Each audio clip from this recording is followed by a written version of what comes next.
Friends, welcome to spice and spicy kitchen. நான் உங்கள் சீனி. இன்றைக்கி நம்ம பார்க்க போகிறது பிஸ்கட். பிஸ்கட்னா இனிப்பு பிஸ்கட் இல்லை, உப்பு பிஸ்கட். டீயோட சேர்த்து சாப்பிட்ற இந்த சால்ட் பிஸ்கட் இன்றைக்கி எப்படி செய்யலான்னு பார்க்க போகிறோம். சால்ட் பிஸ்கட் செய்ய தேவையான பொருட்கள், நான் இன்றைக்கி 200 கிராம் மைதா எடுத்திருக்கேன். அதுக்கு வந்துட்டு 100 கிராம் பட்டர் எடுத்திருக்கேன். பட்டர் வந்துட்டு இந்த மாதிரி நல்லா மெல்ட் ஆனதாக இருக்கும். 4 ஹவர்ஸ் பட்டர் வந்துட்டு ரூம் டெம்பரேச்சரில் வச்சா இந்த மாதிரி ஆயிரும். நீங்கள் மைக்ரோவில் வச்சிங்கன்னா வேகமாக லிக்விட் ஆயிரும். அதனால் வந்துட்டு மைக்ரோவில் வைக்காமல் இந்த ரூம் டெம்பரேச்சர்லேயே வைங்க. 30 கிராம் பவுடர் சுகர் எடுத்துக்கோங்க.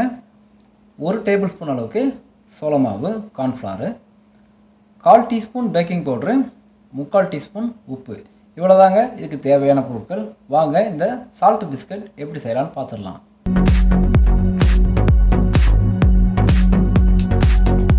இந்த சால்ட் பிஸ்கட் செய்கிறதுக்கு ஃபஸ்ட்டு வந்துட்டு ஒரு பவுலில் வந்துட்டு நம்ம இந்த பட்டரை சேர்த்துடலாம். இதை ஒரு எலக்ட்ரிக் பிஸ்கட் எடுத்துகிட்டு இதை வந்துட்டு நல்லா அடிச்சுக்கோங்க.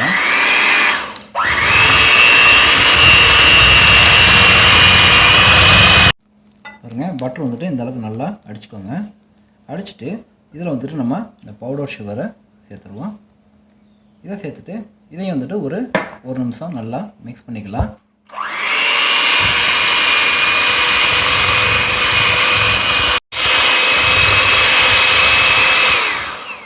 இப்போ வந்துட்டு இதை நல்லா ஒரு கரண்டி எடுத்து சென்டர் பண்ணிக்கோங்க.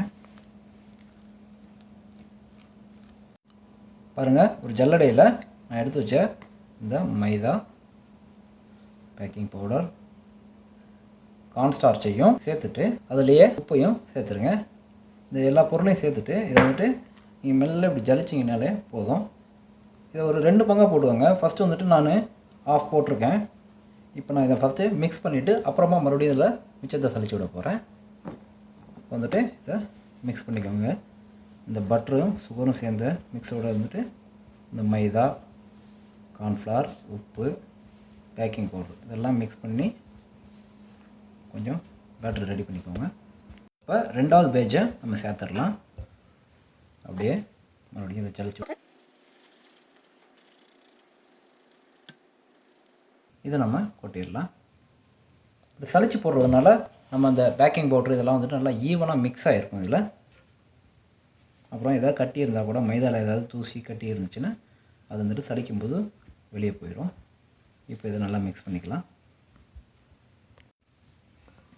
பாருங்கள், இப்போ வந்துட்டு இந்த சால்ட் பிஸ்கட்டுக்கு நம்ம மாவு பிசைஞ்சாச்சு. இந்த மாதிரி கொஞ்சம் உதிரியாக உங்களுக்கு இருக்கிற மாதிரி இருந்துச்சுன்னா கொஞ்சமாக, அதாவது ஒரு 1.5 டேபிள் ஸ்பூன் அளவுக்கு வந்துட்டு பால் சேர்த்துக்கோங்க.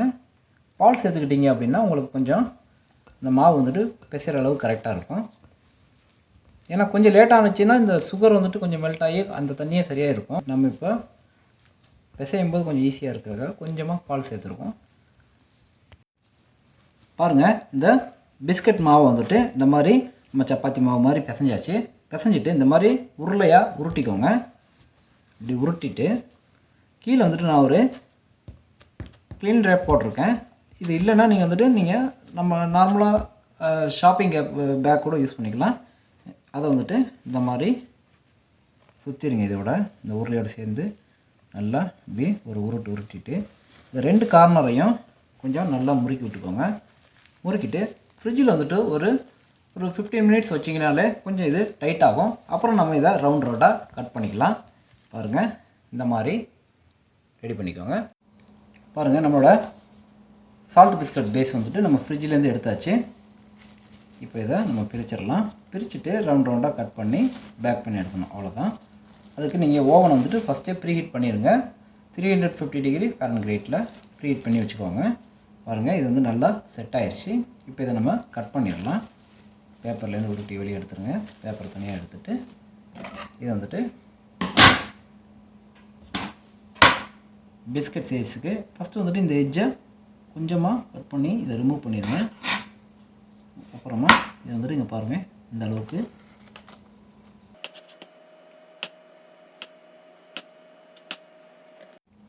இந்த மாதிரி பிஸ்கட்டை வந்துட்டு கட் பண்ணிவிட்டு அதை வந்துட்டு ஒரு ஃபோர்க் எடுத்து கொஞ்சம் ஓட்டை போட்டு விடுங்க இப்படி சென்டரில்.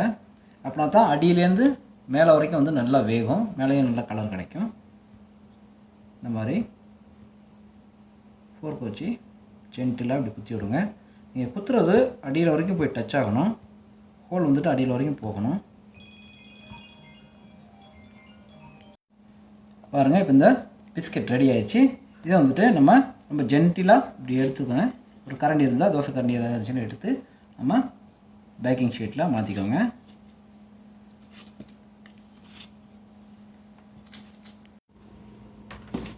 பாருங்கள், இப்போ நான் அவன் வந்துட்டு ப்ரீ ஹீட் பண்ணிட்டேன். 350 Fahrenheit. இப்போ நம்ம உள்ளே வச்சிடலாம். 15 to 18 மினிட்ஸில் ரெடி ஆயிரும் அது. பாருங்கள், இப்போ 18 மினிட்ஸ் ஆயிடுச்சு. நம்ம பிஸ்கட் ரெடி ஆயிடுச்சு. எடுத்துடலாம். எடுத்து ஒரு கூலிங் டைம் மேலே வச்சுருவோம். பிஸ்கட் அட்டகாசமாக ரெடி ஆயிடுச்சு. இப்போ இதை ஒரு கூலிங் ஷீட்டில் மாற்றிடலாம். பாருங்கள், பிஸ்கட்டு நல்ல கலர் ஆயிடுச்சு. அவ்வளோதான். இப்போ இதை வந்துட்டு நம்ம ஒரு ட்ரேயில் மாற்றிடலாம்.